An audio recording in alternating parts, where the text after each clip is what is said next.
एक गांव में भोला नाम का एक गरीब ब्राह्मण रहता था। उसे शास्त्रों का बहुत ज्ञान था। उसके पास गांव का कोई व्यक्ति कुछ पूछने आता था तो वह उसकी परेशानी का उपाय बता देता था। एक दिन उसकी पत्नी सुधा ने कहा, सुनो जी, आप जो इस सबको उपाय बताते रहते हो, यह सब लोगों को मूर्ख बनाते हो या इस सब में कोई सच्चाई भी है? तुम मेरी धर्म पत्नी होकर मेरी शिक्षा पर प्रश्न चिन्ह लगा रहे हो। मेरी बात कभी झूठी नहीं होती। तो फिर अपने लिए कोई उपाय क्यों नहीं करते? तुम्हें दिखाई नहीं दे रहा हम कितने गरीब हैं? अमीरी गरीबी की माया तो मेरे श्री हरि जाने, लेकिन एक बात है, उन्होंने आज तक हमें भूखा सोने नहीं दिया।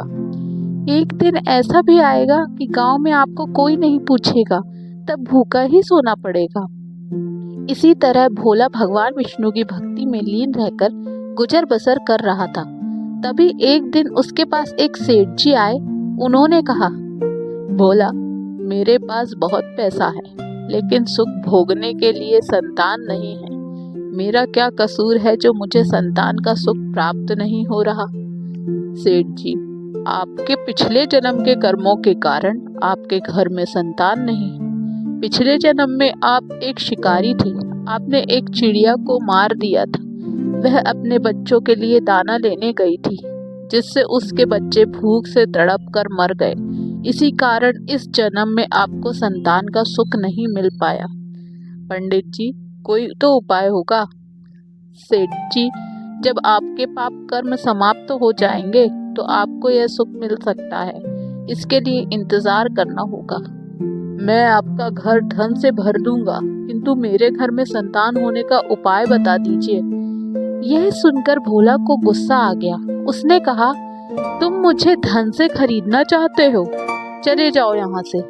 उसके जाने के बाद सुधा ने कहा, जब वह सेठ धन देने को तैयार था तो तुम्हें क्या हो गया था? उसे उल्टा सीधा कुछ भी उपाय बता देते। श्री हरि विष्णु का भक्त हूँ, झूठ बोलकर पाप की कमाई नहीं कर सकता। यदि तुम्हें मेरे साथ रहना है तो रहो, नहीं तो चली जाओ यहाँ से। यह सुनकर सुधा को बहुत गुस्सा आया, लेकिन वह कुछ नहीं बोली और चुपचाप अपने घर के कामों में लग गई। जिस दिन से वे सेठ जी गए, उस दिन से गांव वालों ने भोला के पास आना बंद कर दिया, क्योंकि सेठ जी ने पूरे गांव में जाकर कहा कि वह तो लोगों को मूर्ख बनाकर पैसा ठगता है। ऐसी बातों को सुनकर गांव वाले भोला का विरोध करने लगे। कुछ समय के बाद भोला और सुधा की भूख के मरने की नौबत आ गई। तब सुधा ने कहा, मैंने तुम्हें कितना समझाया, लेकिन तुम तो अपने विष्णु भगवान के चक्कर में पड़े हो। अब जब हम जिंदा ही नहीं रहेंगे तो भगवान जी की पूजा कैसे करोगे? कुछ और दिन बीत गए। अब दोनों से उठा बैठा भी नहीं जा रहा था। वे दोनों अपने घर में लेटे हुए थे। लगता है मरने का समय आ गया।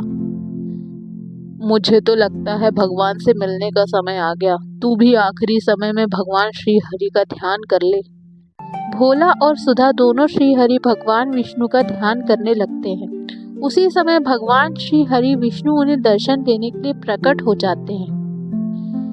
भगवान, अब तो हमारे अंदर इतनी भी हिम्मत नहीं कि आपके श्री चरणों में प्रणाम कर सके। अब तो आप हमें अपनी शरण में ले लीजिए। भगवान विष्णु, तुम मेरे ऐसे भक्त हो जो बिना किसी लालच के मेरी भक्ति कर रहे हो। इस कारण तुम्हें इसी संसार में रहकर धर्म की शिक्षा देनी है। तभी भगवान विष्णु की कृपा से भोला और सुधा दोनों पूर्ण रूप से ठीक हो जाते हैं। दोनों को भगवान विष्णु आशीर्वाद देते हैं, मेरी कृपा से तुम्हें अन्न धन की कभी कमी नहीं होगी। आज से तुम्हारा केवल मेरी भक्ति करना है। ऐसा कहकर भगवान श्री हरि अंतर ध्यान हो गए। तो दोस्तों, उम्मीद है आपको आज की कहानी पसंद आएगी। अगर आपको मेरी कहानी पसंद आई है तो कमेंट कीजिए, मेरे चैनल को सब्सक्राइब कीजिए, लाइक कीजिए एंड शेयर कीजिए। धन्यवाद।